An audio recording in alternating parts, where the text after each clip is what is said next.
go online, you'll see all of these large brands buying communities right now. Let's talk about brands like Strava. If everyone's a sports person, Strava primarily grew because of their community. Cult Fit, I think a lot of you folks probably have heard about Cult Fit, right?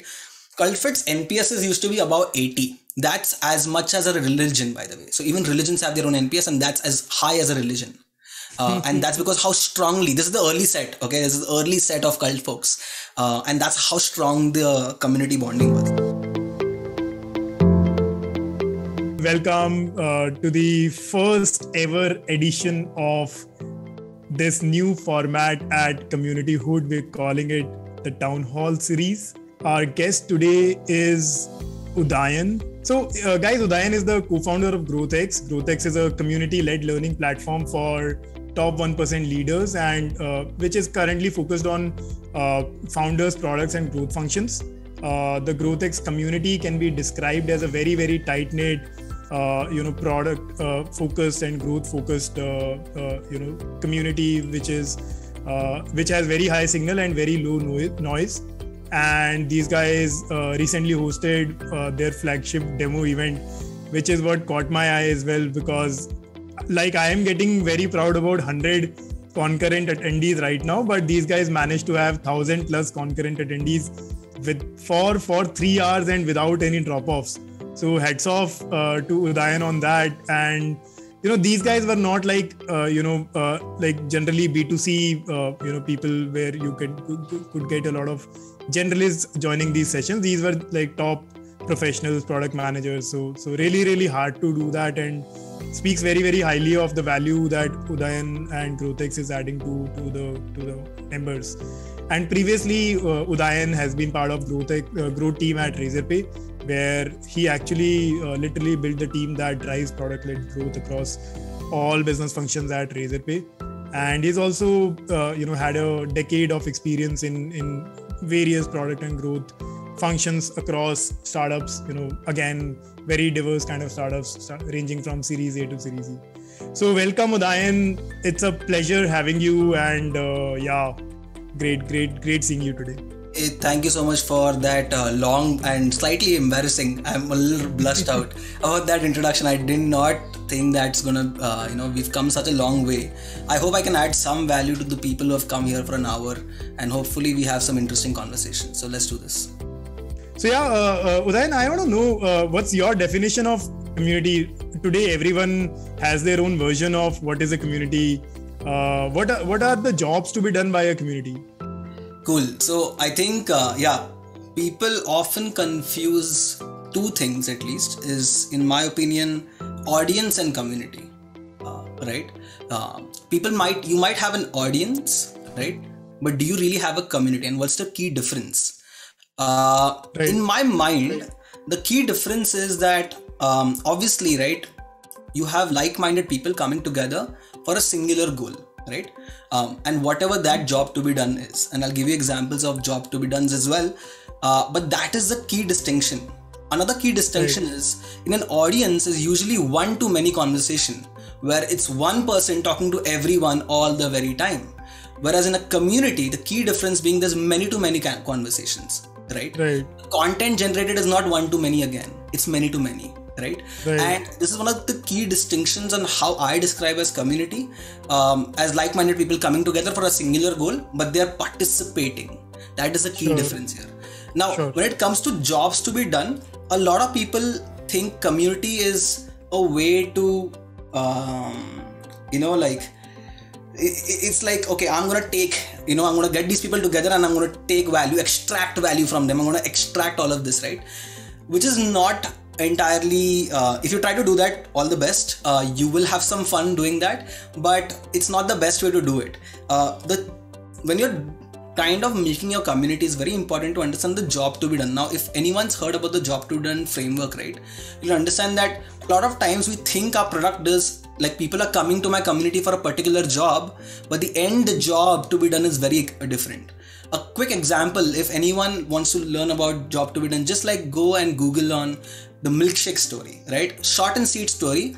6:30 in the morning, McDonald's is figuring out that their milkshake sales are spiking up. Okay, they can't figure out why people are having chocolate milkshakes, strawberry milkshakes, and all of these things. And so they obviously go to the stores and they talk to the people who are having the milkshake. These people are like, you know what? I am really hungry and I have a 3-hour drive. I need something that's handy. And I've tried everything, donuts, I've tried Snickers, all of those. Nothing gets the job done. Actually, McDonald's, once they came to know that they make the milkshakes thicker and they had their own line. But the example here is a job to be done is not like what you really think, AI driven or whatever you are thinking your product is giving. It's mostly to be like what job are they hiring your community for instead of product, right? So what is that job, and figuring that out is very important. Can you talk about some of the jobs, specifically some of the frameworks that you've seen? Sure. So typically you'll have 4 kinds of jobs regardless of what community you come up with. And I would say 99% of the times they would fall under 4 buckets. One is the functional goal, right? So they're trying to organize something, they're going to try and make their lives better. Or they have a personal goal, right? They want to feel like they want to come back in control of their own life. Social goals, where they want to signal, right? I want to show people out like, hey, I'm doing this, I'm doing that. And then lastly is financial, where you're trying to earn money. That's the 4 buckets that you would have your goals towards. And obviously, according to your user, you would change that nuances a slightly little bit, tweak it more so that it's actionable for you. But it'll be under 4 buckets. Got it. I think some of the things that I've seen also on this side are, generally when you design a community, some of these jobs are also based on what is the goal for the business that you want. So whether it's to be able to generate advocacy, whether it's also more around generating value being added or content being creation. So I think we can define some of these jobs in those parameters. The only difference is that the job to be of your company and your community might differ. Sure. Might differ. You might realize that later. And that's fine. And that sometimes is fine. It just shouldn't be completely tangential is all. Yeah. Sure. Yeah, of course. I think this is one of the most common thing that at least brand community builders should do, that there has to be community goals. And then they should link back to the original company goals. So true. Yeah. So, Udayan, one of the reason why, we connected, and it was one of your LinkedIn posts. I remember this is New Year's Eve. And I see this LinkedIn post where you've written, community integration is going to be a key theme for every startup in 2022. So what was that moment of epiphany for you, while writing this? Would love to know that. And why do you think that community building is crucial for every startup? Yeah, that was definitely me being, I was going for a long trek and I was just having this realization in my mind. I was just thinking about what's going on in the world right now, all the news that I've been reading, right? I don't know if you folks know, there are a lot of reasons why I think community integration is going to be a key. I'll explain both why today and what community integration really means. So why today is, I think, fundamentally, Pendo has acquired Minder product, right? One of the largest PM tools has acquired one of the biggest PM community. Stripe acquired Indie Hackers. Stripe is probably the biggest payments player, and you go online, you'll see all of these large brands buying communities right now. I'm like, why, right? Obviously we know this ads are not performing as well, obviously, like that's true. Second is, in general, I don't know if you've noticed, but you and I and everyone on this call has started to move away a little bit away from the largest social media brands like your Facebooks and all, right, to micro communities, right? Smaller communities. Right. The institutional trust has kind of gone down a little bit, and it's going to keep going down, and micro communities are taking that place, right?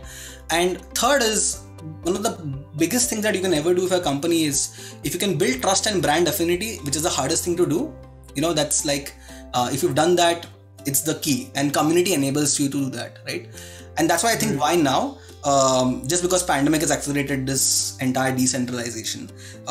Community integration for me is that I think every company will at least start community integration some way or the other. They might not be community first companies, let's say like Notion or even like an On Deck, but they will have an integration at least at parts of it. We've always seen community integrated in the support section, right? Which is a forum of those dev integration tools where people like just are complaining, right? And that's like a very bad version of community integration. But you're gonna have community integration across the funnel. Whether it's acquisition, whether it's like while people are using the product, or for support related stuff, right? I'm gonna start seeing this embedded inside like anyone who's Series B and above, starting this year. Sure. So just to summarize, you feel some of the larger funded, at least people who have resources, they will have in platform communities driving various jobs to be done, defined by the business goals and because of the user, right? It's such a big change. I mean, I don't know if you folks remember, I have lost all my hair, so I can't remember a lot of things, but it was first you would make a decision on a product from the marketing and sales people, right? You would trust them, and how good they were your ability to buy that product. Then came, okay, I need to trust the product to buy it, right? That's when product-led growth started, right? Community is more around people are not just buying into a product, but they're also buying into a community of people, by the way. They're going to be associated with that community of people. So it's just going to keep increasing in my mind.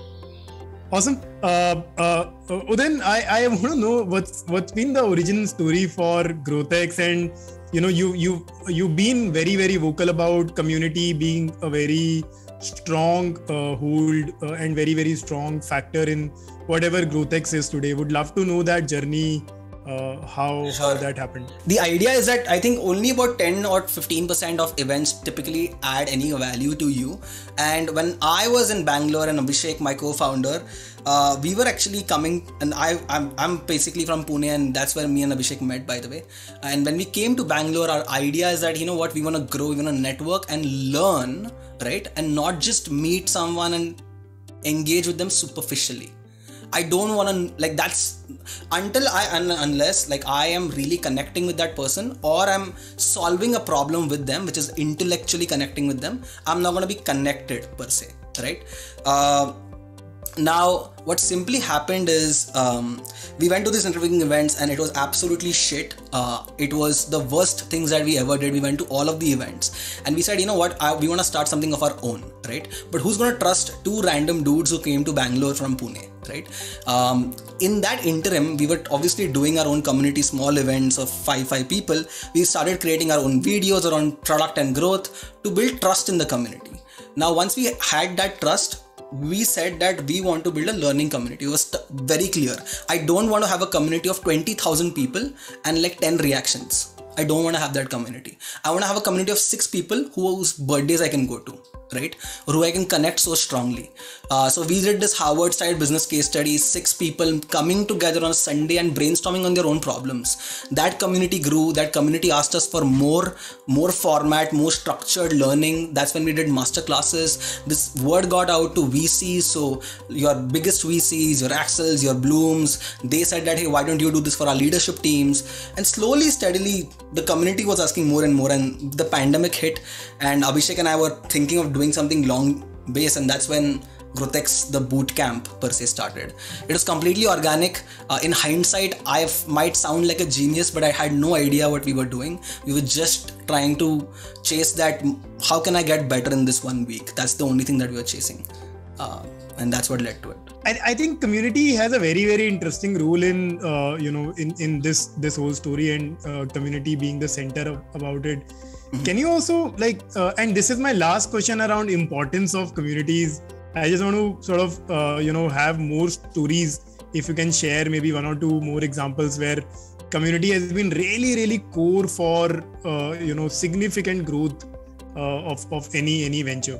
100%. I think this audience though is just by hearing all till now is already convinced about community, but I think you will all resonate with significant brands, right?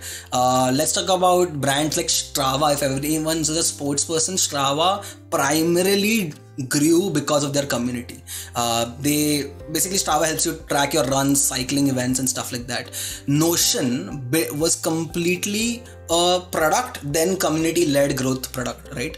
On Deck is another one, and CultFit, I think a lot of you folks probably have heard about CultFit, right? CultFit's NPSs used to be about 80. That's as much as a religion, by the way. So even religions have their own NPS, and that's as high as a religion. And that's because how strongly, this is the early set, okay? This is the early set of cult folks. And that's how strong the community bonding was. So, yeah. So, yeah, I mean, there are going to be more and more examples. We are at the starting edge of people adopting that. But just FYI, folks, communities have been existing since the very beginning. I don't know if you all have like this local restaurants in your own city where people go there from years together, and everyone knows in those restaurants who's sitting, who's chatting, and there's like a micro community formed there. Communities have always existed. Now their presence is coming a lot more on the products that we are using, and that's the only thing that's changing. Yeah, I think one of the closest example for that is how Chandni Chowk is very, very famous for the wedding shopping. Almost everyone, at least in NCR, visits them once, and it's all community-led growth that those shops are seeing. Yep.